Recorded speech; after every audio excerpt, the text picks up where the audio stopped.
я всегда стараюсь одним движением отрезать. Вот так разделяю. Видите, в самом-самом основании у ствола.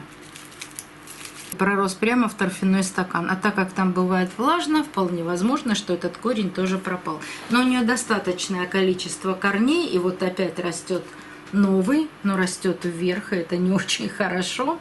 Так что давайте достану орхидею из горшка, разберусь, где какие корни, и отделю детку.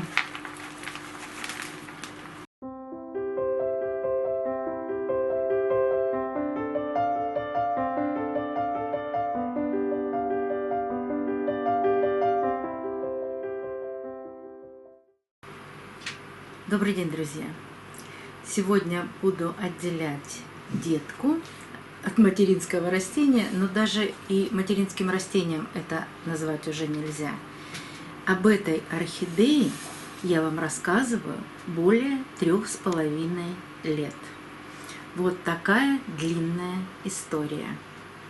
И чуть-чуть этой истории. Более 3,5 лет назад мне отдали орхидею Блюмингтон. Ее особенность – это цветонос из точки роста. Все видео о ней собраны в плейлист, но по мере моего рассказа мы будем ставить подсказки в правом верхнем углу экрана, чтобы вы могли посмотреть, какая орхидея была изначально, сколько у нее было цветоносов, цветонос из точки роста. На протяжении почти 2 лет она цвела. Но при покупке, опять же, цветонос из точки роста, она очень быстро дала детку. Эту детку я отделяла от основной орхидеи, показывала вам, как я ее посадила, показывала, как она уже цвела. После отделения опять дала орхидея 2 детки.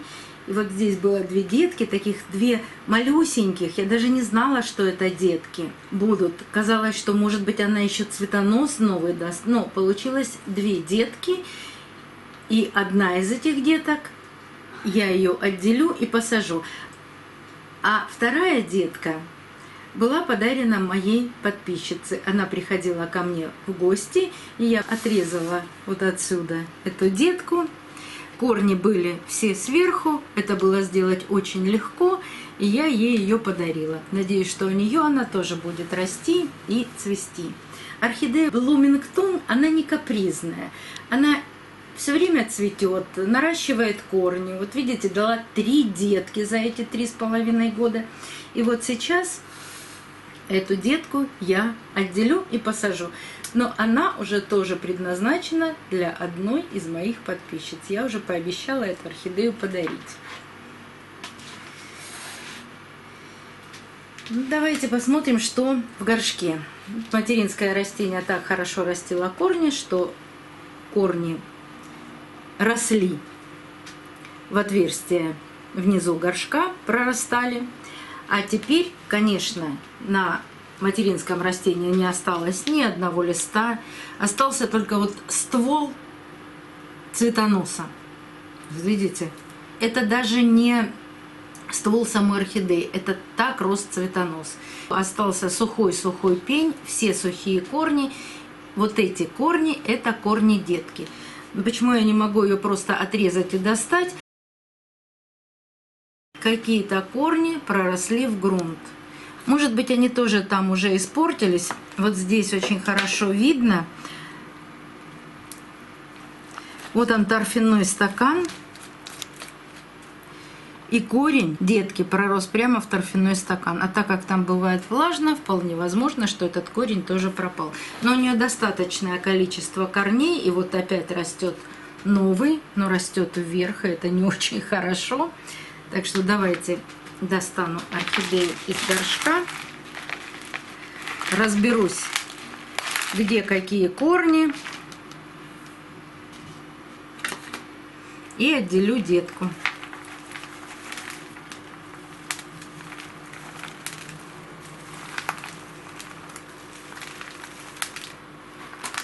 Вот Вот смотрите, за 3,5 года, конечно, грунт, кора очень-очень мелкая, даже крепкая еще. На коре можете увидеть вот такой белый налет.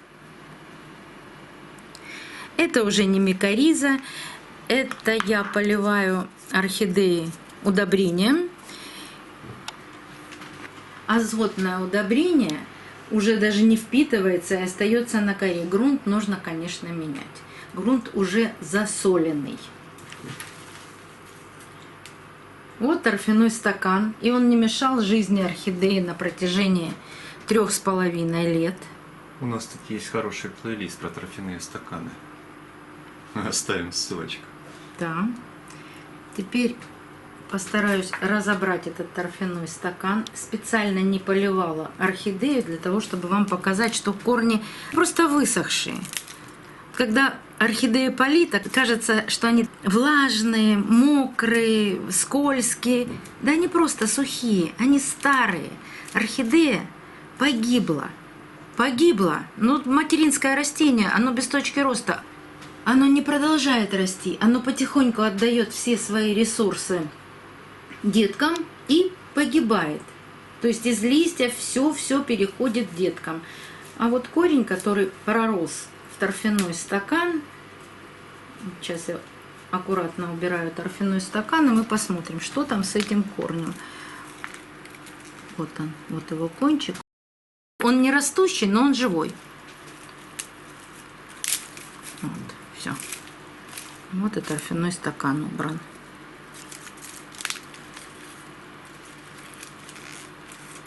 Давайте я сначала отрежу детку, и потом будем смотреть, какие там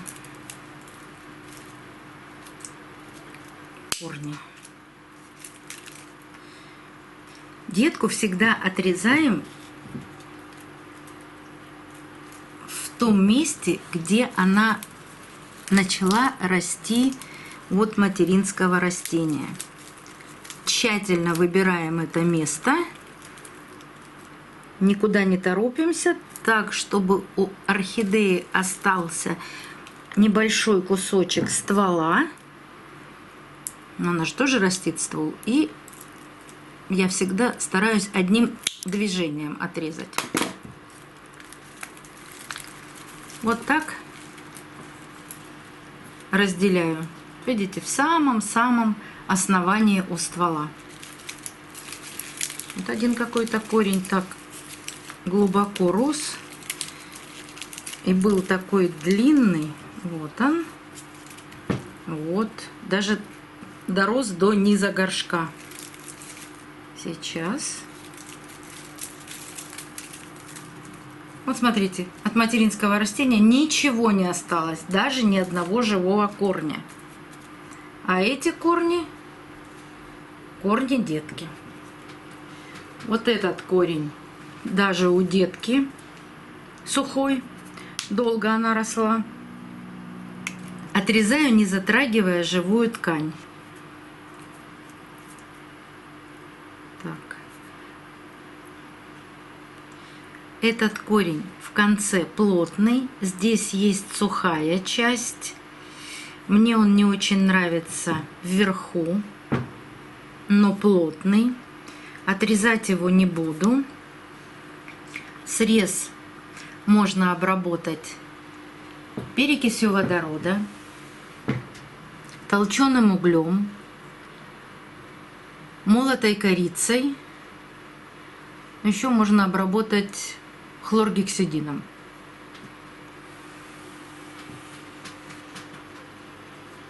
Если корни очень сухие, то можно детку поместить на какое-то время в воду, для того, чтобы корни стали более мягкие и напились воды.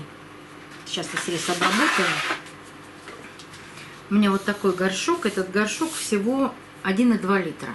И вот если я сейчас смогу поместить эти корни, сейчас я срез обработаю, не волнуйтесь.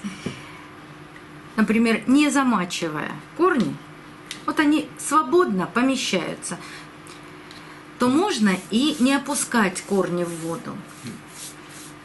а сразу посадить орхидею. Сейчас принесу перекись водорода, обработаю и сразу сделаю посадку. Сёма. Да вот он идет.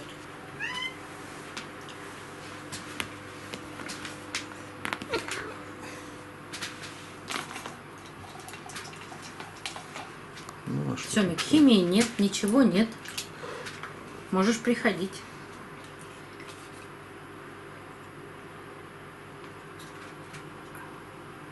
Две капельки перекиси водорода. Сейчас она пошипит немножко на живой ткани. И можно смело сажать орхидею. Корни не все идеальны. Вот эти два корня будут прекрасно расти. Вот этот корень, часть его пожелтеет сразу в посадке. Вот этот корень продолжит свой рост.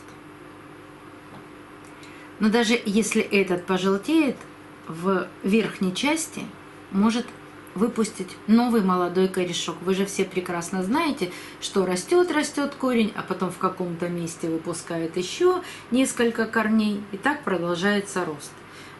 Я не буду замачивать корни орхидеи, я сделаю посадку, подожду пару дней после посадки, для того, чтобы вот та ранка на растении зажила, затянулась. Орхидея прекрасно умеет залечивать свои раны. И после этого сделаю полив. Но так как у меня все равно слегка влажный грунт, то какую-то влагу корни сразу получат. Слегка влажный — это значит, что я недавно промывала керамзит. Кора при этом не стала влажной. Она не набрала в себя влагу. Она такая же сухая, как и была. Вот сухая и ломкая. Тонкая, достаточно мелкая. Ставлю орхидею по центру горшка, придерживаю. Сейчас немножко уложу корни в горшке, чтобы орхидея стояла ровно по центру. И засыплю грунтом.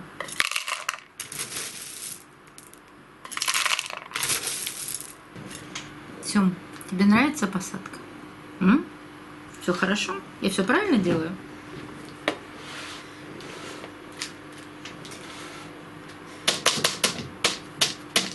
Постукивая по горшку, я не уплотняю, а распределяю грунт, чтобы не было больших пустот. Они не нужны в посадке.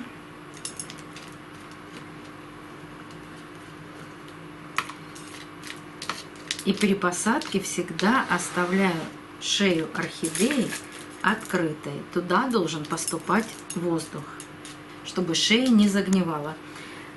Вот этот растущий корень, даже если бы я сейчас поставила корни в воду, я его опустить вниз не могу. Он маленький и очень крепкий. Поэтому пусть растет так, как ему нравится. Не капризная орхидея, прекрасно растет и цветет. Первый полив после посадки я буду делать, как я уже сказала, через 3 дня. Буду поливать чистой водой, а следующие поливы буду чередовать. Один раз удобрением, следующий раз опять же чистой водой. Удобрять буду обязательно удобрением с азотом, фосфором и калием. Этой орхидее сейчас нужны макро- и микроэлементы для того, чтобы она начала активно расти. Ни о каком цветении сейчас речи быть не может, только рост.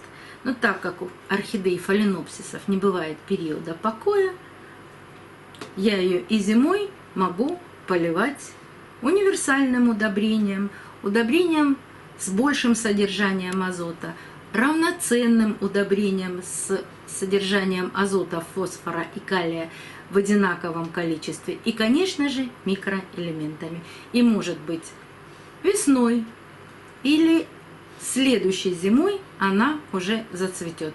И кому я ее подарю, я обязательно это все объясню. До новых встреч, друзья! Увидимся на канале.